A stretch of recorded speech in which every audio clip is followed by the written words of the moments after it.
This podcast is sponsored by Intentional Living Magazine, your ultimate guide created to help infuse purpose and passion into your everyday life.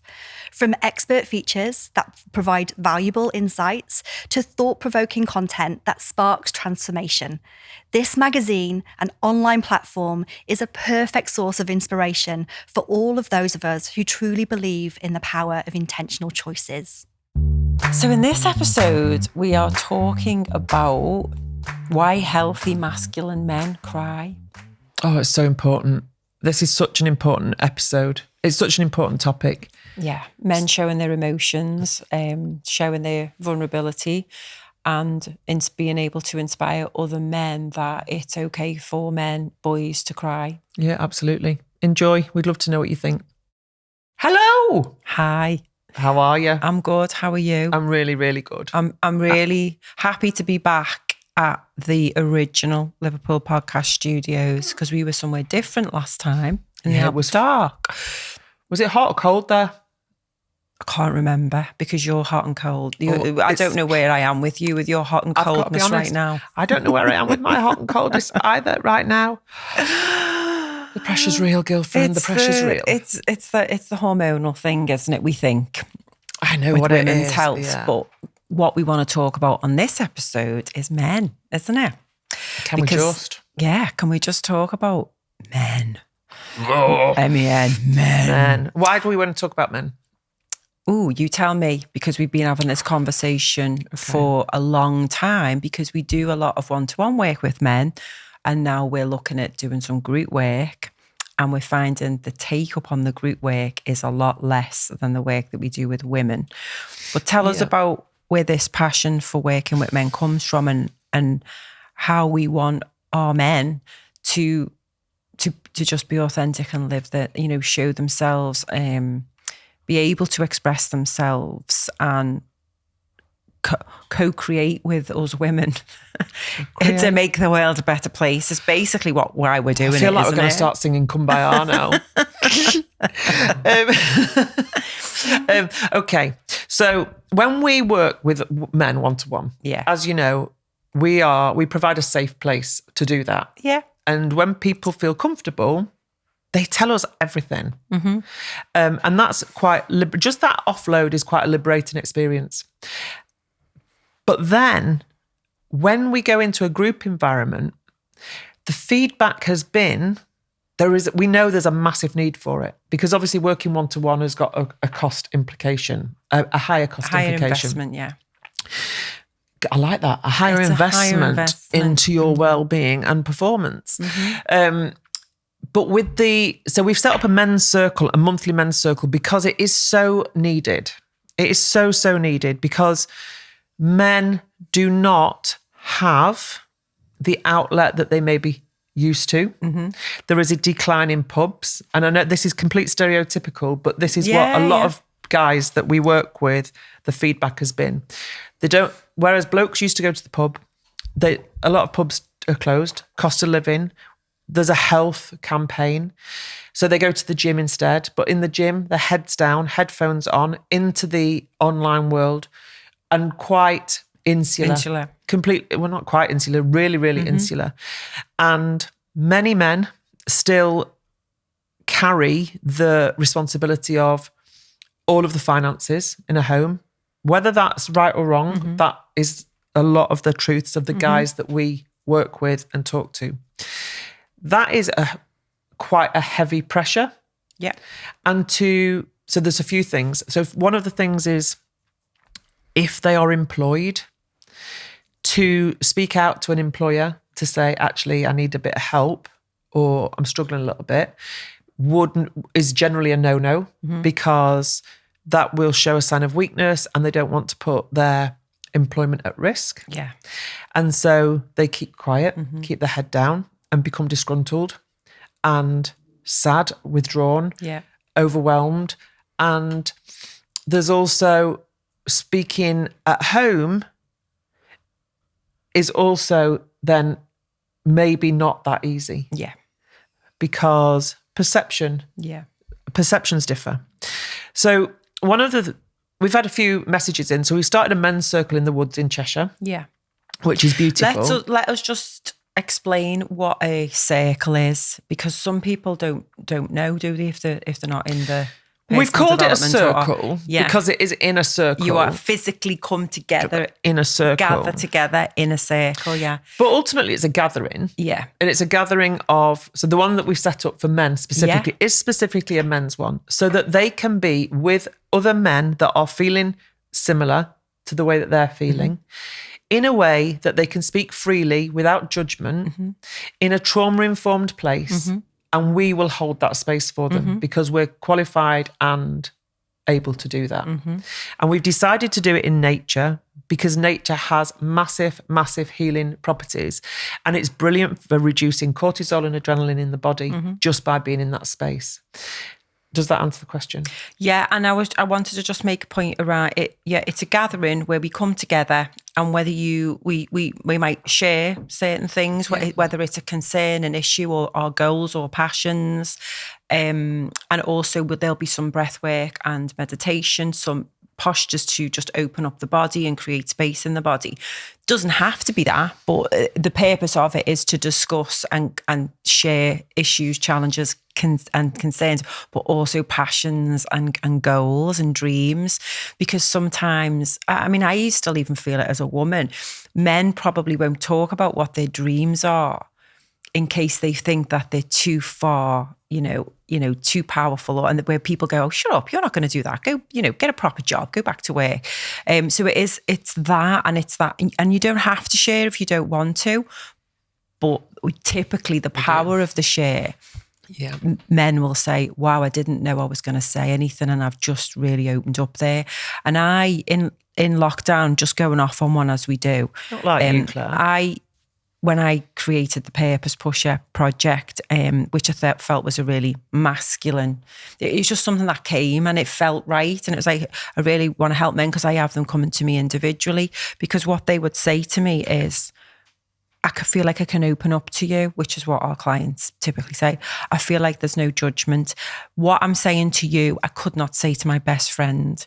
What I'm saying to you, I couldn't tell my partner. What I'm saying to you, I'm scared, in case it could be detrimental to a relationship that I've got. So we hear all kinds. I don't think we've ever, that there's something that we haven't heard. Yeah. And it's like, okay, and they feel so relieved once they've got that off their chest. And then they feel lighter to go on and be more present in the day and work on and be in the relationships and be in the role that they're in work or the business, to be the best version of themselves that they can be. And they'll get that from a one-to-one. But what we want to do is to really, we don't just want people to talk to us or one person. We want men to inspire other men to talk, which is why we love Marcus, your husband, and he's involved in this with us now. And we wanted him to come on this podcast today, but he hasn't been able to make it. So he will come on a future one to tell us about his journey. And I've gone off on a circle now, haven't I, on a tangent, talking about circles. But I just want to explain to the listener or who's watching what actually is a circle and the power of a circle. Oh, the circle's huge, isn't it? And I think one of the other things with the circle is, especially with the men, is that they realise that they're not alone. Yeah. They're not alone. And just giving themselves that time out is a gift to themselves, and it's an investment that will help alleviate some of the feelings of pressure. And what they'll find is that they leave stuff behind. Mm-hmm. They leave stuff behind in the woods, literally, energetically is released. And whilst that sounds woo, there's science behind all of it. And so the reason that we wanted to talk about the men thing is because also the emails that we've had has been like, oh, I really fancy it, but I'm nervous. I mean, some of these guys are like leading guys in business and they're nervous about opening up. They're nervous about sharing. I don't know how I'm going to be able to cope with it, whether I'm going to be able to do it. And the answer is, that's absolutely perfect. Just come along. And if you don't want to speak, don't speak. If you do want to speak, speak.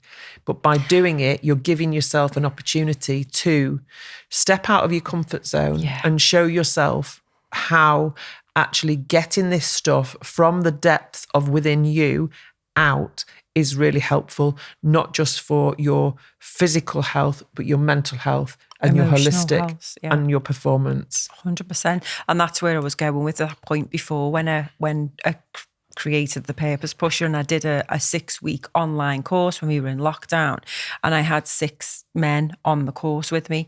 And after a couple of weeks, they were so open. They were. I had to say, right, guys, we're over 2 hours now. It's time to close. But the joy of that, and me watching them open up and helping each other, I was like, if we could just get this out there more, the world will be such a better place, because we need our men. We need our men to be able to be themselves and show up in their true strength, and we as women are here to support. I'm not all about segregating. We are about coming together and to live on this planet, to co-create and to live in a better, peaceful way. We need to Claire, there'll always be someone that's going to come out and say, what about, we've had it. I advertised a men's circle and someone put, what about women? There are women's ones as well. And mixed. And mixed, yeah. So, but this is about the men and about how much they need this and how little there is out there for men. There's a lot of charities. Yeah. But again, I still don't feel... This is why we're doing this podcast, is to hopefully the message will go out there to people listening, to encourage men to start talking more, to feel more, because you're not a robot, which is what my husband used to say. He's got no emotions. And then he cracked open 10 years ago, and now he's fully shows his emotions and how he feels, and we talk openly, which is great, because I know where he is. I know how he's feeling. He knows how I'm feeling. It's easier. We're communicating just by even watching each other. There is some generational stuff that goes on there as well, isn't there? So Mike, who was our clinical trial chap, when we started working with him, because most people that work with us cry at some point. Yeah. And crying is a good thing. Yeah. It's because it's energy moving. You don't stop laughing, so you shouldn't stop crying. So And I just said, right, I'm gonna crack you. And he went, I've got the emotional intelligence of a teaspoon. And I go, what absolute crap have you told yourself there? What absolute crap. But again, it's that facade. He's got a role to play. He's a provider. He's got a role in the public eye where he's seen to be strong and responsible and all of those things. And you know what? Strong and responsible blokes cry. Strong and responsible blokes have feelings. Strong and responsible blokes have needs that need to be expressed. Yeah. And so that's why we wanted to talk about it, really, just to make that happen. And hopefully we'll start teaching this stuff in schools. Yeah. Because if we go back however many generations, just a couple of generations, boys don't cry. Boys don't cry. What? Like now, we'll just bring it on. But we're taught boys don't cry. Yeah. Don't be a Jessie. Don't be a girl. Yeah. Stop behaving like a girl. You know, all of that belief system is all changing. So hopefully this new generation, our new generations, will feel more able to open up. Yeah, definitely. Especially, I know I talk about this with Josh a lot. He's 15, and ever since he's a baby, he's always spoke about how he feels. He's quite good at explaining, and I bring it on. I'm like, absolutely. And he's so open with his girlfriend, and she's only 15. There's only 2 days apart, little Mill. But I love how open they are with talking and expressing how they feel. They're literally just being themselves with each other, and it's lovely to see. So I feel like he's doing okay. Don't get me wrong, there's going to be stuff that'll come up over the years, but I want him to be comfortable in being able to share how he's feeling when he comes to hit life's challenges and stuff. And I think he will. And I'm hoping that he can inspire his friends to speak more and to be that supportive friend. Still have the banter as you do, but not to the point where your friend cannot say something about how they feel without it being made into a joke. But then typically it's made into a joke because the other guy doesn't know how to deal with it. Yeah, exactly. It's like, oh, just laugh at that. Let's push that back down. And a lot of guys now, coaching for a lot of guys is a normal thing. Yeah. But again, is it seen as a weakness to have a coach? I would say absolutely not, but it might be seen to. Like if you go to America, therapist is like having a car. Everyone's got a therapist. Everyone's got a car. Yeah, everyone's got a personal trainer or And I'm hoping that our younger generation now start to feel the same way. I know my son has reached out to his friends and say, you know what, you want to talk to my mum because she'll really be able to help you, because they don't, they don't speak out. So yeah, that's what we wanted to talk about today, and about and asking the question out there, like, what is it that's keeping you from living your best life? Yeah. So if anyone's got any questions or comments that they'd like to, or tips that they would like to share from this podcast, please send them in to us, or we can, I don't know whether you can comment on the podcast or not, we'll find out. But please, you've got all of the links in the show notes to this. But if you are feeling you are a man or a person that feels like they are scared to talk about how they're feeling or how their thoughts are making them feel, then feel free to find someone that you can open up to, trusted, where there be no judgment. And honestly, the more that we start operating like that or become that person and stop judging others and stop judging ourselves and allow ourselves to be, the more people will start being themselves. And without the pressure. And before, I don't know if there's anything else you want to say, but I'm just going back to some of the training that I did last week when I was in Sheffield, and we were talking about the whole topic was conflict resolution, or challenging communications. And one of the models that we talked about and what we use in the work that we do is the behaviour circle, or the and what triggers us. So what fundamentally starts is that we have a thought, and then that thought makes us feel a certain way. So if it's a happy thought or a nice thought, the feeling that we'll have is happy or nice or peaceful, and that comes out in our behaviour and what we say and what we do. If we've got thoughts going on around, really like deep thoughts, dark thoughts, or sad thoughts, negative thoughts, that's going to make us feel low. It's going to make us feel shame or guilt or fear. Then that will drive the behaviour, which then reinforces it to reinforce the next belief, the next thought. And then we're just going to focus on what we focus on. So what's the saying? What we focus on, we create more of. So if you focus on the shit, you're going to get the shit.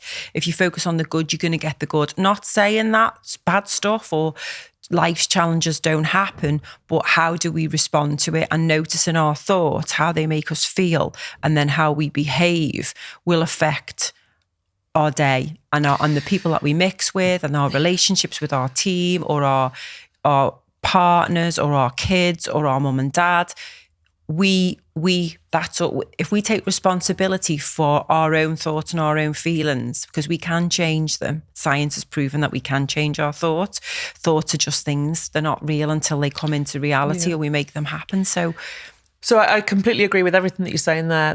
But what's probably interesting is that 80% of our body's signalling comes from the gut, and gut to brain rather than brain to gut, which is our body's scanning for danger all the time. And what we perceive as danger is down to our experience. Yeah.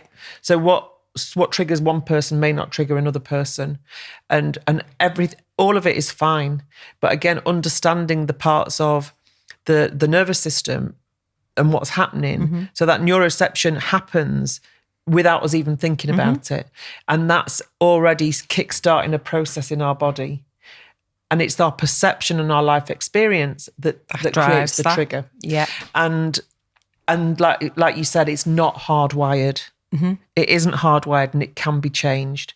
And, there's so much of it that we can change. There's some of it, in fact, we can change most of it. Other than DNA, we can change most of it. But if you don't know, you don't know. Exactly. And hence why we're doing this podcast, isn't it? And obviously there's a lot of people out there talking about this stuff. And that's why meditation for me is one of those great self-awareness tools that get you to sit with your thoughts and observe your thoughts and how they make you feel without judgment. Human design is a great tool for self-awareness. There's loads of other stuff out there. Feedback off family and friends. If you're in business, you'll do 360-degree feedback reports and see what other people perceive of you, and then see how you think and feel about that, because we can change it.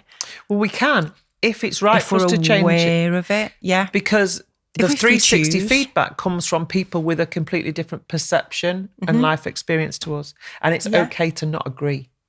Right. 100%. And you don't have to take on the feedback. You can listen to it, whether you decide to take it on board and change. That's a always thank people for individual. The feedback. Thank you for the feedback. Feedback's a gift. It is. I got some feedback last week, didn't I? Yes, you did. Which was interesting. Well, it was very interesting, but it was based on somebody else's perception. Exactly. And how they see the world. And I, probably for about 20 minutes, half an hour, was triggered by it, because I was it was said that I was unprofessional for talking about energy and empathy, which is quite what we are as human beings. In my world, that's what I'm talking about. We were talking about emotional intelligence, and we were talking about thoughts, feelings and behaviours, and that they are energy on all of that. But it was unprofessional that I said that. And it was like, wow. And then it was ironic, really, because we were talking about in the challenging conversation training about what you see on the surface is what the behaviours and what you see. And then you've got what's driving that. So what was driving me? Oh, that person doesn't like me. Oh, I've let someone down. Oh, why do they think I'm unprofessional? So then I had to have a word with myself. And it goes back to that awareness of like, but I could feel it in my body. Yeah, well, you will feel it making me, because your cortisol and adrenaline's pumping because and I've done something wrong, and no one doesn't like me. So, and then obviously spoke to you about it, sat with meditation with it, let it go, and then we've had a conversation since. And he said that it was an absolutely amazing session. It was just 3 minutes that he didn't agree with of the 3 hours. It is what it is. But I'm glad that he opened up and said how he felt, but that was his perception. Yeah. Yeah. And perception is personal. Absolutely. Yeah. So hopefully that's been helpful. If you've got any questions, if there's any blokes out there, we have a men's circle every month in Cheshire, and you will find the details. We'll find the details on our website, spaceoffreedom.com. We can put the details in the show notes. And we would welcome any chaps that would want to come and join us there within our 14 acres of woodland and all that gorgeousness, to bring down your stress levels, your cortisol levels and your adrenaline levels, so that you can start to be zen as Claire. I wasn't zen the other day, kid.